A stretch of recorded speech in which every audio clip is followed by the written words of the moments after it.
Hoje é 31 de outubro de 2022. São 14 horas e 10 minutos. Um dia antes das eleições, eu conversei com um grande amigo meu sobre o que aconteceria na apuração de votos do Brasil inteiro nessas eleições, que eram e são históricas. Meu amigo estava preocupadíssimo e perguntou o que ia acontecer, o que eu achava que ia acontecer. Eu sorri e escrevi: Lula vence. Porque eu tinha o espirituoso convencimento de que conseguiria prever o futuro. E arrisquei, inclusive, uma antevisão. Ele vence entre 800 mil e 1 milhão e 200 de votos por aí. Um combate difícil, porque o governo está pondo tudo que tem para vencer aquilo tudo. E o poder da máquina estatal é muito forte. Mas Lula ganha. Eu já havia antecipado, dias antes, inclusive, a minha determinação de escolher Luiz Inácio Lula da Silva como o destinatário do meu voto. Eu e a família junta. Não que eu tivesse, assim, uma paixão por Luiz Inácio, mas na comparação com o candidato Bolsonaro, Lula teria muito mais qualidades do que defeitos, que eu chamava e chamo ainda de perebas. Lula tem suas perebas, sim, porque não há quem não as tenha. Mas a minha relação distante com Luiz Inácio Lula da Silva começou lá pelos idos de 1959, 1960, quando eu era recém-formado em Direito, me formei em 59. Lula tem 79 anos, eu tenho 87, e nós não nos conhecemos pessoalmente. Eu o vi, quem sabe, uma vez só. Mas o moço Luiz Inácio era um sindicalista devotado, preso logo depois e votado à execração do golpe de 64. E nós começamos a trabalhar defendendo a regra dos 3 P's. Havia um preceito à época em que os criminalistas não encaravam positivamente os 3 P's: parente, padre e a chamada meretriz. E nós defendíamos parentes, defendiam todos os padres processados, e defendíamos também aquelas moças que eram desamparadas por aquilo que havia de ruim nas malfamadas ruas da cidade. A regra dos 3 P's. E continuamos, diga-se de passagem, amparando a regra dos 3 P's: parentes, os padres e as infelizes que precisam dar-se a esse tipo de devotamento e queiram os fados e deuses que não precisem nunca mais. Daí, repito, eu conheci Lula lá pelos idos de 1960. Lula estava começando a viver a guerra.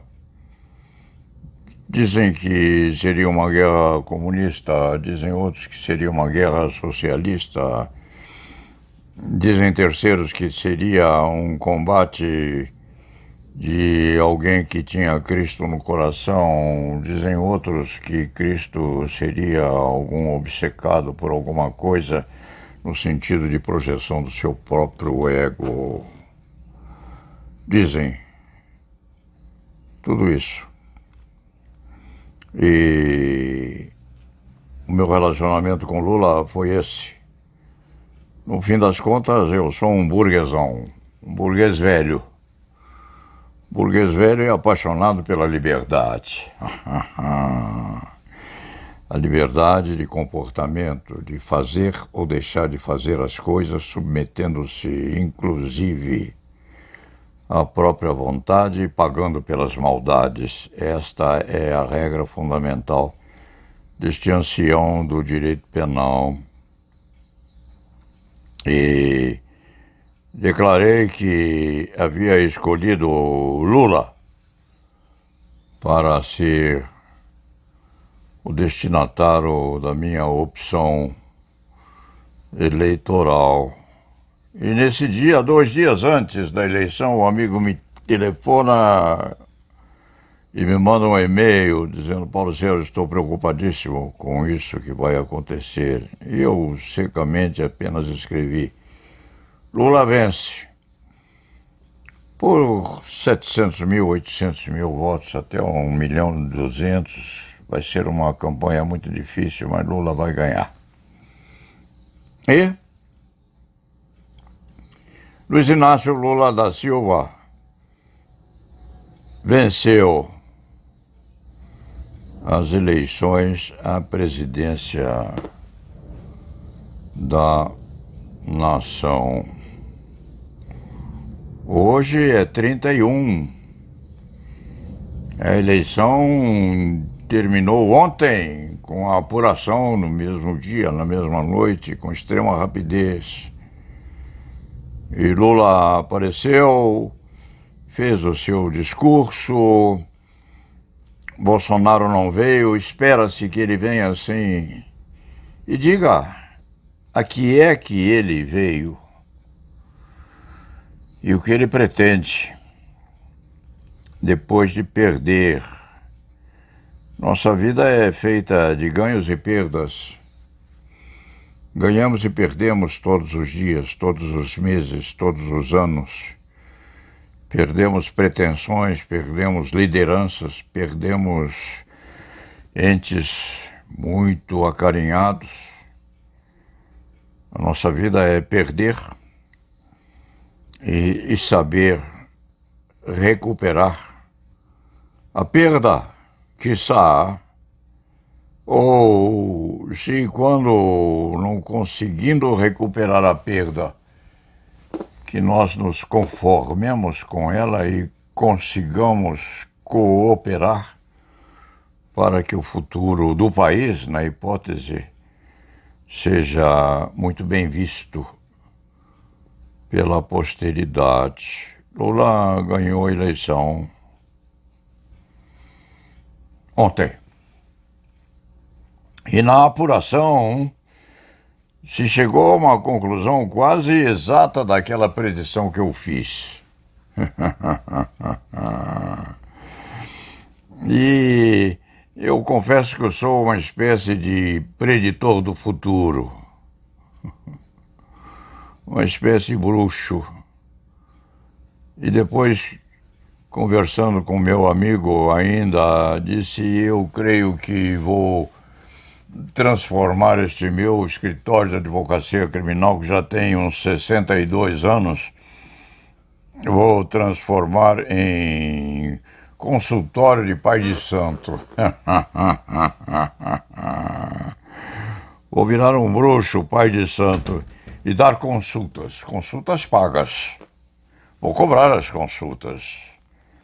O que você quer saber? Se vai ganhar ou perder esse processo? Permita-me uma reflexão ponderada e meio vagarosa, e eu vou lhe dizer o que vai acontecer. Como aquelas preditoras que se põem na Praça da Sé. Adivinhe o seu futuro. Você vai ter, vai perder, vai ganhar um amor novo.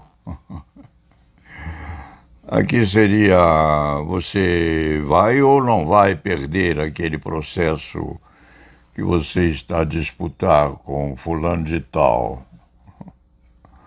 Consulte aqui o Pai de Santo. O Pai de Santo. E por que o Pai de Santo? Porque o Paulo Sérgio tem, entre os seus galardões, entre os seus bonequinhos e bonequinhas, tem um que é a sua predileção, que é um negro retinto, com as roupagens tradicionais da velha África, que é o Pai João. É o desfrutador da ciência do futuro. E Paulo Sérgio só tira o Pai João do descanso dele em oportunidades muito sérias.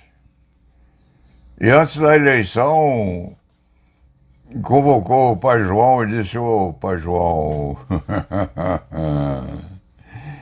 quem há de ganhar as eleições presidenciais para o Brasil? O Pai João pôs a mão no queixo, como está agora nessa tradicional postura do descobridor dos segredos e mistérios das nuvens, e disse: oh, gente, o Lula vai ganhar. E Lula venceu as eleições. Amigos e amigas, e simpatizantes ou não de Luiz Inácio e de Bolsonaro, Lula venceu. E há de desfrutar com o seu vice-presidente de 4 anos terríveis, dramáticos na história desta nação, para consertar o que há de ruim nos subterrâneos do palácio e para melhorar, se possível, esta terra sofrida, prenhe de brasilidade. E se dirá: Paulo Sérgio, você adora Luiz Inácio? Não. Eu tenho boas lembranças dele quando era garotão. Lá nos idos de 59, 60, 64, tenho fotos dele preso, jovem, barbudo, ao lado daquela que foi presidente do país, Dilma Rousseff, os dois bem moços. E ela, anos e anos mais tarde, virou também presidente do país, com ou sem qualificações a tanto, com ou sem amadurecimento suficiente para sê-lo. Mas Lula também chegou à presidência da República e veio disputar outra vez agora, aos 79 anos. Aos 79 anos, com as suas perebas. E com a mesma vocação que eu não chamaria de vocação de comunista, como se diz por aí, não. O Lula não tem nada de comunista, é um socialista. É alguém que se preocupa com o pobre, com o trabalhador, com o mal vestido, com o mal devorador dos restos de comida deixadas. Tais comidas na lata de lixo dos mais ricos, Lula não é um comunista. O comunista é Putin, que é alguém que merece todo o desprezo daqueles que amam, que gostam, ou que têm a amplitude do significado da palavra liberdade. Não, Lula não é comunista, não. Comunistas não são os moradores de rua, são mendigos, quiçá.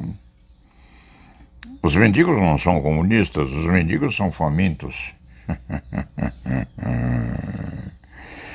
Comunistas não são os trabalhadores aos quais falta alimentação adequada, medicina preventiva e medicina que cuide da saúde daqueles que não conseguem o suficiente para a medicação adequada. Não. São criaturas precisando de ajuda, de auxílio, de compreensão e de satisfação dos poderes públicos quanto à possibilidade de que o pobre não morra de fome. Isso não é ser comunista. E este velho marinheiro da advocacia criminal, no fim das contas, é um burguesão que se preocupa, sim, com aquele que está a sofrer e deveria se preocupar muito mais do que a preocupação que tem. É um dos pecados que o Paulo Sérgio carrega para a velhice e que procura purgar, pensando mais um pouco naqueles brasileiros miseráveis que não conseguem o suficiente para purgar a sua mendicância, como aquela que há lá na Praça da Sé, que eu vi outro dia, quase em frente à catedral, um monte dos chamados moradores de rua, pedindo esmola, pedindo comida, pedindo ajuda, pedindo auxílio. Alguns drogados, sim, muitos drogados também, drogados, sim, viciados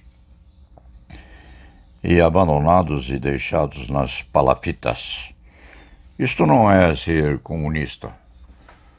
Lula também não o é. É um já envelhecido político convencendo-se de que precisa dar alguma coisa de sua para aqueles que precisam mais. Quais são os pecados que Lula tem? Quais são os pecados que nós, seres humanos, temos? Alguns nós conhecemos. Alguns outros dizem que temos e nós não temos. E alguns outros, por fim, nós nem sabemos que temos. Mas, às vezes, a consciência nos diz que nós pecamos. Luiz Inácio tem seus pecados, sim. E o Leite Fernandes não sabe se ele, aos 79 anos, já chegou na vida à angustura de se ajoelhar e purgar aqueles que têm, Luiz Inácio. Só você sabe. Ou, de repente, nem você conhece a contextura das suas ações pecaminosas. Mas se você tem um Deus, deve pedir perdão a Ele. Se não tem, deve pedir perdão à sua consciência. E prometer sim a nós todos brasileiros que votamos em você, prometeu, vai prometer, se já não prometeu, há de prometer, que vai cuidar bem da sua parte ruim, que com certeza você a tem, pequena, grande, média, portentosa, mas nós sabemos onde é que nós cumprimos a nossa predição para o cometimento de maldade. É isso que o Paulo Sérgio espera de você, Luiz Inácio Lula da Silva. À medida em que nós vamos ficando mais antigos, nós mentimos menos. Somos mais transparentes, mais verdadeiros E você brigou aos seus 79 anos, brigou muito com uma criatura bem mais jovem que você. Não se sabe qual o seu esforço feito para purgar as suas dores e enfrentar essa batalha que foi terrível, não, Lula? 1 milhão de votos de diferença. 1 milhão de vontades que deram a você esta vitória. É o que nós esperamos.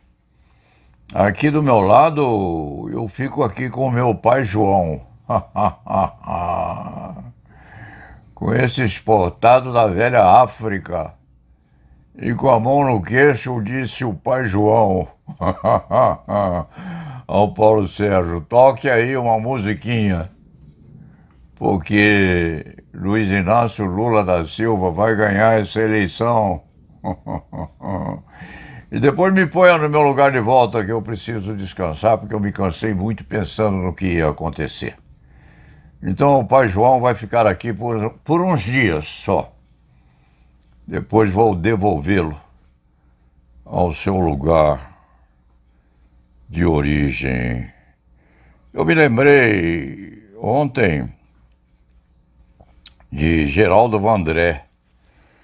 Fui procurar Geraldo Vandré no Google. O Google sabe até o que nós não sabemos sobre as profundezas da história passada. E apareceu um Geraldo Vandré já antigo, muito antigo, uma barba meio comprida. Geraldo Vandré deve ter seus 80 anos agora.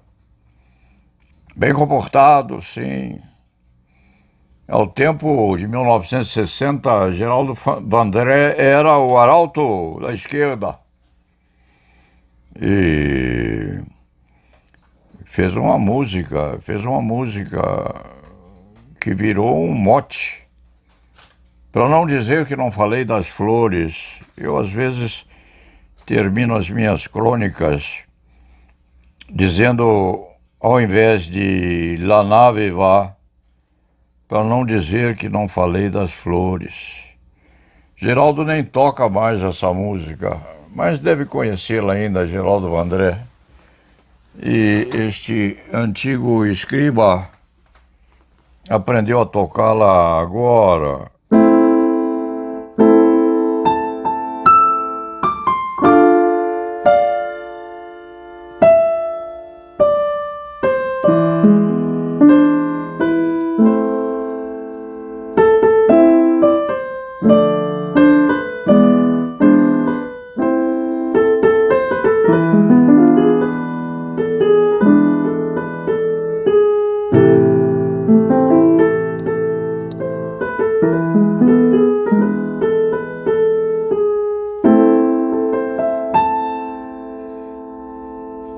Eu tenho a sensação, Luiz Inácio, de que a minha opção por você tem muito dos gemidos que eu ouvi a partir de 1964, quando a ditadura foi implantada no Brasil.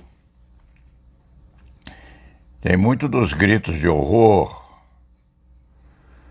tem bastante das torturas praticadas contra brasileiros naquele tempo, até que o Brasil se redemocratizou mais tarde.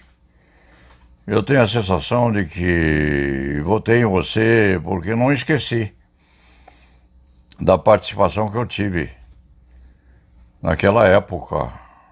Garotão, Leite Fernandes. Garotão, sim, um pouco mais velho que você, 6, 7 anos, quem sabe? 7 anos, talvez. Você tem 79 hoje. Eu tenho 87. Por lá. E nós, advogados criminais, trabalhamos muito para impedir que muitos morressem e para mitigar o sofrimento daqueles torturados pelo regime. E nós somos estruturalmente memoriadores daquilo que se foi. Eu lembro ainda daqueles gemidos daqueles mortos. Quando eu votei em você, quando eu optei por você, eu pensei em Rubens Paiva. Eu pensei sim. Pensei em Vladimir Herzog e em muitos outros postos no pau de arara pela ditadura. E se dirá que a ditadura não tem nada a ver com as eleições de hoje, ou do dia 30. Não, não tem. Mas o Seguro morreu de velho. E nós preferimos sempre aquele que seja liberalizante e voltado para o povo, do que aquele que ainda está na nossa memória como praticante de coisas que o ser humano nunca deve praticar contra o outro. Dentro disto, vamos esperar, Luiz Inácio Lula da Silva, que você cuide bem daquilo que você tiver de ruim, porque nós todos temos um pedacinho de ruim. Cuide de você agora que você tem 79 anos. Aos 79 anos a criatura fica mais sábia, fica muito mais preocupada com aquilo que pode fazer de bem além daquilo que já fazia. E excede os seus limites e morre, se for preciso, em devoção ao país que jurou defender até a última dose da saúde e da consciência. Depois disso aí tudo, Luiz Inácio, para não dizer que não falei de flores, ou para não dizer que não falei das flores,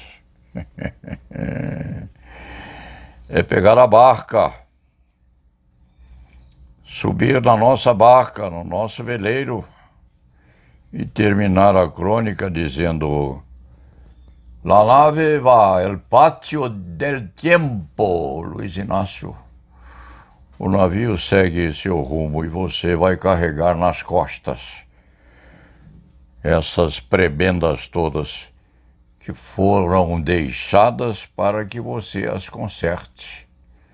Você quis.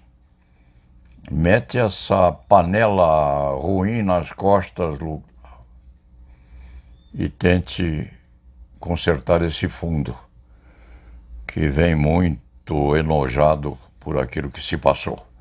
E la nave va.